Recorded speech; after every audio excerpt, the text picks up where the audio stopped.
ಓಂ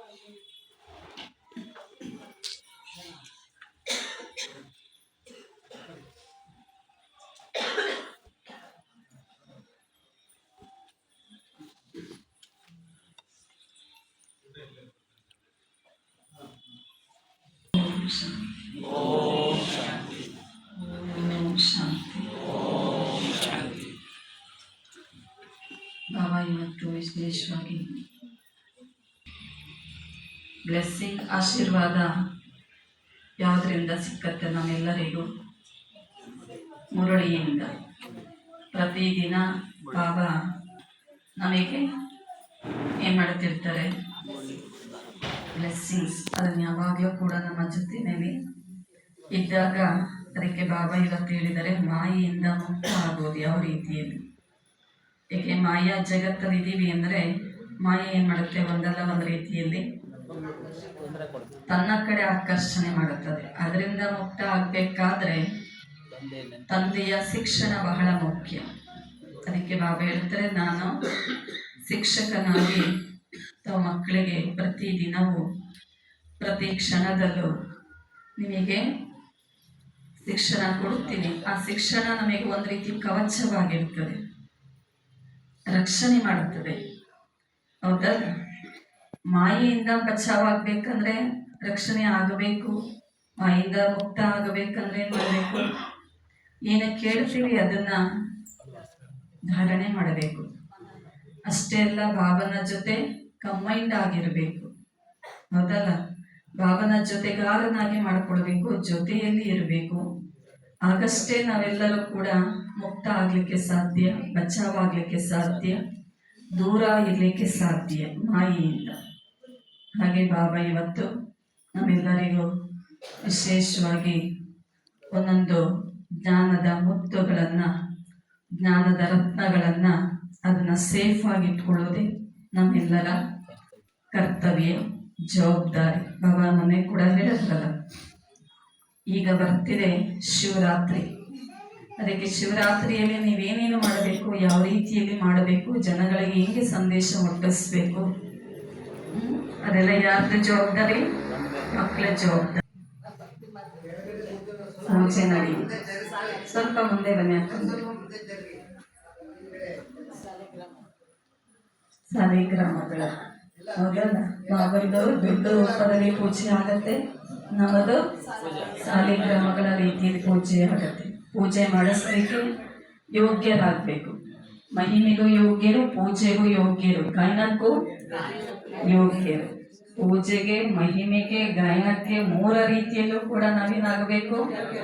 ಯೋಗ್ಯರಾಗಬೇಕಾದ್ರೆ ಸಂಗಮ ಯುಗದಲ್ಲಿ ಎಲ್ಲರಿಗೂ ಯೋಗ್ಯರಾಗಿರ್ಬೇಕು. ಹೌದಲ್ಲ? ಅದಕ್ಕೆ ನಾವು ಏನಾಗಿರ್ಬೇಕು? ಯೋಗ್ಯರಾದಾಗ ಮಾತ್ರ ಮೂರು ರೂಪದಲ್ಲೂ ಕೂಡ ನಾವು ಅದಕ್ಕೆ ತಯಾರಿ ಮಾಡಿಕೊಳ್ತೀವಿ. ಅದಕ್ಕೆ ಸಂಗಮ ಯುಗದಲ್ಲೇ ಈ ಒಂದು ಮಾಯಾ ಜಗತ್ತಲ್ಲಿ ಶಿಲ್ಪಿಗಳಾಗಿ ಯಾಕೆ ಬಾಬಾ ತಯಾರಿ ಮಾಡ್ತಿದ್ದಾರೆ? ಪೂಜೆ ಆಗಬೇಕಲ್ಲ. ಅರ್ಧ ಕಲ್ಪದಲ್ಲಿ ಪೂಜೆ ಆಗಬೇಕು.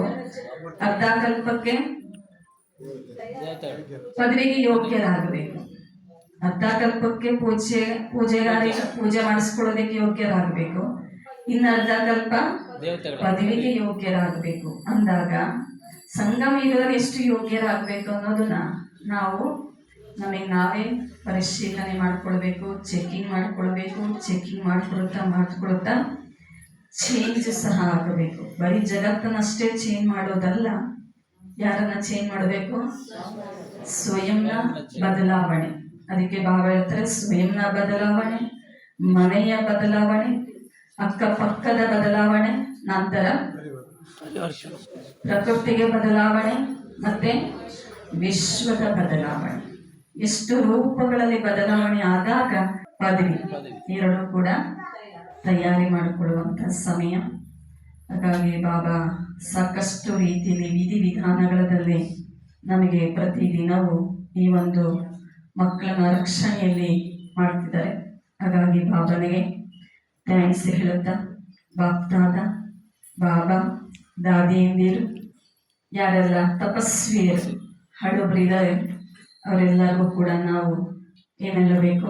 ಧನ್ಯವಾದ, ಕೃತಜ್ಞರಾಗಿ ಥ್ಯಾಂಕ್ಸ್ ಹೇಳ್ತಾ ಧನ್ಯವಾದವನ್ನು ಹೇಳ್ತಾ ಈ ದಿನ ನಾವು ಒಂದೊಳ್ಳೆ ಸಮಯವನ್ನು ಕಳೆಯೋಣ 5 ನಿಮಿಷದಲ್ಲಿ. ಯಾಕೆಂದರೆ ಈಗ ನಮಗೆ ನಾವು ಹೇಳೋದು ಅಲ್ಲ, ಆತ್ಮಕ್ಕೆ ಆ ಆತ್ಮದ ಹೆಸರು ಶಾಂತವಂತ ಆಗಲಿ ಅಂತ ನೀವೆಲ್ಲ ಹೇಳ್ತಾ ಆ ಮಗುವಿನ ಒಂದು ಬರ್ತಡೆ ನಮ್ಮದು ಸಹ ಅಂತ ಹೇಳಿ ನೀವೆಲ್ಲ ವಿಚಾರ ಮಾಡಿದ್ದೀರ. ಹಾಗಾಗಿ ನೀವೆಲ್ಲ ಈ ದಿನ ಪರಿವಾರದ ಎಲ್ಲ ಸೇರಿ ನಿಮ್ಮ ಈ ಒಂದು ಪರಿವಾರ ನೋಡಿದ್ರೇ ಖುಷಿ ಆಗತ್ತೆ.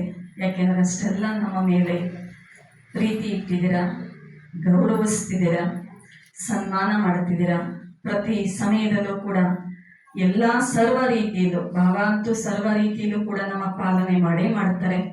ಆದರೆ ಪರಿವಾರ ಇಲ್ಲದೆ ನಮ್ಮ ಪಾಲನೆ ಅದು ವ್ಯರ್ಥ ಆಗತ್ತೆ, ಹೌದಲ್ಲ? ಎಲ್ಲ ಭಾವನಂತೂ ನಿರಂತರವಾಗಿರ್ತದೆ, ಆದರೆ ಪರಿವಾರ ಮುಖ್ಯ. ಎಲ್ಲಿ ಪರಿವಾರದ ಸಹಯೋಗ, ಪರಿವಾರದ ಪ್ರೀತಿ ಇರ್ತದೋ ಅಲ್ಲಿ ಅವರ ಜೀವನದ ಏಳಿಗೆ ಸಹಜ ಆಗುತ್ತೆ ಅನ್ನೋದು ನಿಮ್ಮೆಲ್ಲರ ಒಂದು ಪ್ರೀತಿ ನನಗೆ ಕಾಣಿಸುತ್ತೆ ಅಂತ ನಾನು ಭಾವಿಸ್ತೇನೆ. ಹಾಗಾಗಿ ನಾನು ಬಾಬನ ಕಡೆಯಿಂದ, ನನ್ನ ಕಡೆಯಿಂದ ತಮ್ಮೆಲ್ಲರಿಗೂ ಧನ್ಯವಾದ ಹೇಳ್ತೀನಿ. ತುಂಬ ಥ್ಯಾಂಕ್ಸ್ ಹೇಳ್ತೀನಿ. ಈ ದಿನ ಇನ್ನೊಂದು ವಿಶೇಷ ಅಂದರೆ ಶಿವರಾತ್ರಿಯಲ್ಲಿ ನಮ್ಮ ಶಿವಭಾವನ ಜೊತೆ ನಮ್ಮೆಲ್ಲರ ಬರ್ತಡೇ ಆಗುತ್ತೆ, ಹೌದಲ್ಲ? ಬಾಬಾ ಹೇಳ್ತಾರೆ ನಿಮ್ಮದು ಮತ್ತೆ ನನ್ನದು ಇಬ್ಬರದು ಒಟ್ಟೊಟ್ಟಿಗೆ, ತಾಯಿ ಮತ್ತೆ ತಂದೆ ಮತ್ತೆ ಮಕ್ಕಳು ಜನ್ಮ ಆಗೋದು ಒಟ್ಟಿಗೆ ಆಗೋದಿಲ್ಲ. ಆದರೆ ಇಲ್ಲಿ ಅಲೌಕಿಕ ಜನ್ಮದಲ್ಲಿ ಇಬ್ಬರದು ಕೂಡ ಏನಾಗತ್ತೆ, ಒಟ್ಟಿಗೆ ಆಗತ್ತೆ. ಹಾಗೆ ನನಗೆ ಲೌಕಿಕದ ತಾಯಿ ಜನ್ಮ ಕೊಟ್ಟಂತ ತಾಯಿಯವ್ರದ್ದು ಸಹ ಈ ದಿನ ಅವ್ರದ್ದು ಕೂಡ ಬರ್ತಡೆ. ಎಲ್ಲ ಮಕ್ಕಳು ಸಹ ಪರಿವಾರದ ಒಂದು ಆಶೀರ್ವಾದ, ಪರಿವಾರದ ಒಂದು ಬ್ಲೆಸ್ಸಿಂಗ್ ಅವರ ಮೇಲೂ ಕೂಡ. ಇನ್ನೇನು ಅವ್ರಿಗೇನು ಕೋರಿಕೆ ಏನಿರೋದಿಲ್ಲ, ಏಕೆಂದರೆ ಈಗೆಲ್ಲ ಜರ್ನಿ ರಿಟರ್ನ್ ಜರ್ನಿನೇ. ಆದರೆ ಇರೋವರೆಗೂ ಆರೋಗ್ಯದ ರೀತಿಯಲ್ಲಿ ಇರೋದೊಂದೇ ಕೇಳೋದು. ಹಾಗಾಗಿ ಬ್ರಾಹ್ಮಣ ಪರಿವಾರದವರೆಲ್ಲರೂ ಸೇರಿ ಆತ್ಮಕ್ಕೂ ಸಹ ಬಂದಿದ್ದಾರೆ. ಅವರನ್ನೆಲ್ಲ ನೋಡಿ ತಾವೆಲ್ಲ ಆಶೀರ್ವಾದ ಮಾಡಿ ಅಂತ ಹೇಳ್ತೀನಿ. ಓಂ ಶಾಂತಿ.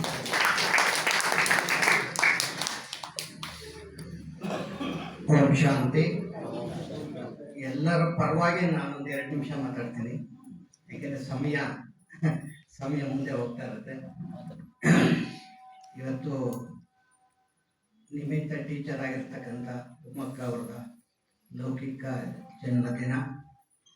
ಇದು ಭಾಳ ವಿಶೇಷ ಆತ್ಮ ಇವರು. ಯಾಕೆಂತಂದರೆ ನಾನು ಇಷ್ಟು ವರ್ಷಗಳ ಅನೇಕ ಸೇವಾ ಕೇಂದ್ರಗಳು ನೋಡಿದ್ದೀನಿ, ಆದರೆ ಇವರು ವಿಶೇಷ ಆತ್ಮ. ಯಾಕೆಂದರೆ ಬಾಬಾ ಅವರು ಯಜ್ಞನೇ ಹಾಗೆ, ಅಷ್ಟು ವಿಶಿಷ್ಟವಾದಂಥ ಯಜ್ಞ. ಯಾರನ್ನ ಯಾವ್ಯಾವ ಕಾರ್ಯಕ್ಕೆ ನಿಮಿತ್ತ ಮಾಡಬೇಕು ಅವ್ರನ್ನ ಸೆಲೆಕ್ಟ್ ಸಾಕು, ಜಾಸ್ತಿ ಮಾಡಬೇಡಿ.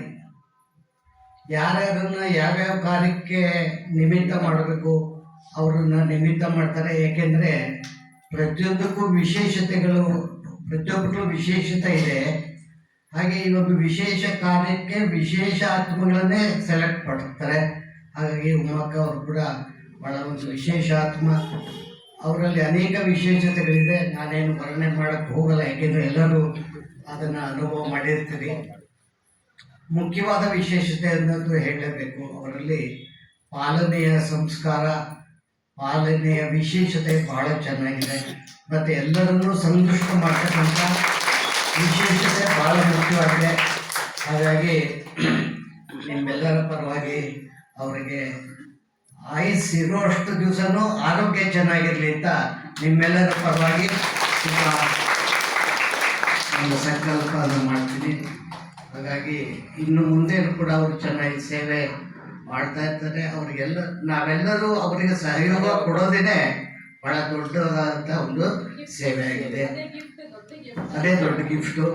ಅದು ಎಲ್ಲರೂ ಕೂಡ ಯಥಾಯೋಗ ಯಥಾಶಕ್ತಿ ಸಹಯೋಗ ಕೊಡೋಣ, ಸೇವೆಯನ್ನು ಚೆನ್ನಾಗಿ ಮಾಡೋಣ, ಬಾಬಾ ಅವ್ರನ್ನ ಪ್ರತ್ಯಕ್ಷ ಮಾಡೋಣ. ಓಂ ಶಾಂತಿ.